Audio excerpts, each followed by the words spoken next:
आज हम बात करने जा रहे हैं एक ऐसी खबर की जो पूरी दुनिया में हलचल मचा रही है।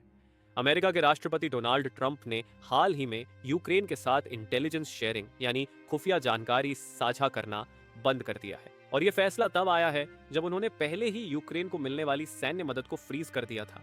यह खबर सुनकर आपके मन में सवाल उठ रहा होगा, ये सब क्यों हो रहा है, इसके पीछे की सच्चाई क्या है और इसका यूक्रेन और पूरी दुनिया पर क्या असर पड़ेगा। तो चलिए इस टॉपिक को डिटेल में समझते हैं, फैक्ट्स, डेटा और उदाहरणों के साथ। क्या हुआ है, पूरी कहानी समझिए। 5 मार्च 2025 की तारीख है। खबर आई कि ट्रंप प्रशासन ने यूक्रेन को दी जाने वाली सैन्य मदद को रोक दिया। इसके ठीक बाद अमेरिकी खुफिया एजेंसी CIA के डायरेक्टर जॉन रैटक्लिफ ने कंफर्म किया कि अब यूक्रेन के साथ इंटेलिजेंस शेयरिंग भी पॉज कर दी गई है। यानी जो जानकारी अमेरिका यूक्रेन को देता था, रूस की सेना की लोकेशन, उनके प्लान, सैटेलाइट डेटा, वो सब अब बंद। दोस्तों, ये कोई छोटी बात नहीं है। यूक्रेन पिछले 3 साल से रूस के साथ जंग लड़ रहा है और इस जंग में अमेरिकी इंटेलिजेंस उसकी रीढ़ की हड्डी थी। उदाहरण के लिए 2022 में जब रूस ने कीव पर हमला किया था, तो अमेरिकी इंटेलिजेंस की वजह से यूक्रेन पहले से तैयार था और रूस को पीछे हटाना पड़ा। लेकिन अब ये सपोर्ट हट गया है। ट्रंप का फैसला, पीछे की वजह क्या है? अब सवाल यह है कि ट्रंप ऐसा क्यों कर रहे हैं। इसके लिए हमें पिछले हफ्ते की एक घटना को देखना होगा। ट्रंप और यूक्रेन के राष्ट्रपति वोलोडिमिर जेलेंस्की की व्हाइट हाउस में मुलाकात हुई थी, लेकिन यह मीटिंग अच्छी नहीं रही। रिपोर्ट्स के मुताबिक दोनों के बीच तीखी बहस हुई। ट्रंप ने जेलेंस्की पर इल्जाम लगाया कि वो अमेरिकी मदद की कद्र नहीं करते, और फिर मीटिंग के बाद ट्रंप ने पहले सैन्य मदद रोकी और अब इंटेलिजेंस शेयरिंग भी बंद कर दी। ट्रंप का कहना है कि वो यूक्रेन रूस जंग को खत्म करना चाहते हैं। वो कहते हैं कि जेलेंस्की को रूस के साथ शांति वार्ता करनी चाहिए। लेकिन क्या ये इतना आसान है? जरा सोचिए, अगर आपके घर पर कोई हमला करे और आपकी मदद करने वाला दोस्त अचानक कहे, भाई उससे बात कर लो, मैं मदद बंद कर रहा हूं, तो आप क्या करेंगे?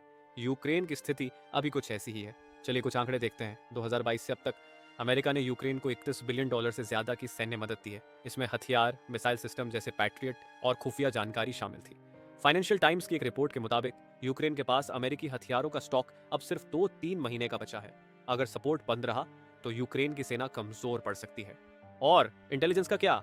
अमेरिका यूक्रेन को सैटेलाइट डेटा, ड्रोन सर्विलांस और रूस के कम्युनिकेशन की जानकारी देता था। इससे यूक्रेन रूस के हाई वैल्यू टारगेट्स को हिट कर पाता था। मिसाल के तौर पर 2023 में यूक्रेन ने रूसी ब्लैक सी फ्लीट के कई जहाजों को तबाह किया था, वो भी अमेरिकी इंटेलिजेंस की मदद से।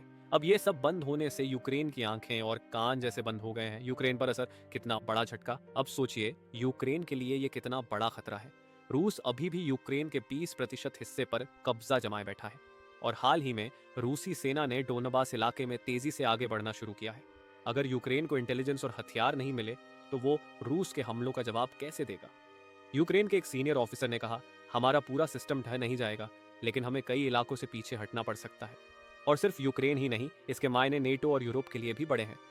ट्रंप ने अपने सहयोगियों को भी अमेरिकी इंटेलिजेंस यूक्रेन के साथ शेयर करने से मना कर दिया है।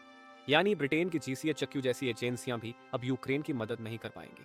ट्रंप और पुतिन, क्या कोई कनेक्शन है? अब एक सवाल जो हर किसी के दिमाग में है, क्या ट्रंप का यह फैसला रूस के फेवर में है? कई एक्सपर्ट्स का मानना है कि हाँ, ट्रंप पहले भी कह चुके हैं कि वो पुतिन के साथ डील करना चाहते हैं और इस फैसले से रूस को फायदा होना तय है। क्रेमलिन ने तो इसे शांति की दिशा में सबसे अच्छा कदम तक कह दिया।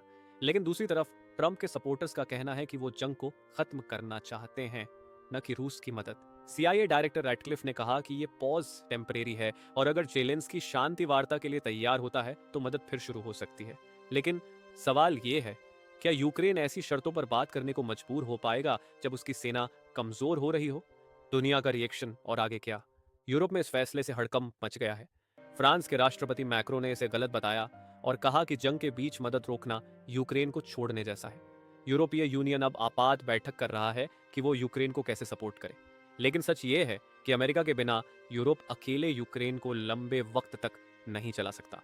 जेलेंस्की ने ट्विटर पर लिखा, हम ट्रंप के साथ रिश्ते सुधारना चाहते हैं, ये गलतफहमी को ठीक करने का वक्त है। लेकिन क्या ये मुमकिन होगा या फिर यूक्रेन को रूस के सामने झुकना पड़ेगा? आपकी राय क्या है? दोस्तों, ये कहानी सिर्फ यूक्रेन और अमेरिका की नहीं है, ये पावर, पॉलिटिक्स और इंसानियत की कहानी है। ट्रंप का ये फैसला शांति लाएगा या जंग को और भड़काएगा? क्या यूक्रेन को अकेले लड़ने के लिए छोड़ देना सही है? अपनी राय कमेंट्स में जरूर बताएं और अगर आपको ये जानकारी पसंद आई तो लाइक, शेयर और सब्सक्राइब करना ना भूलें। मिलते हैं अगली बार एक नई कहानी के साथ।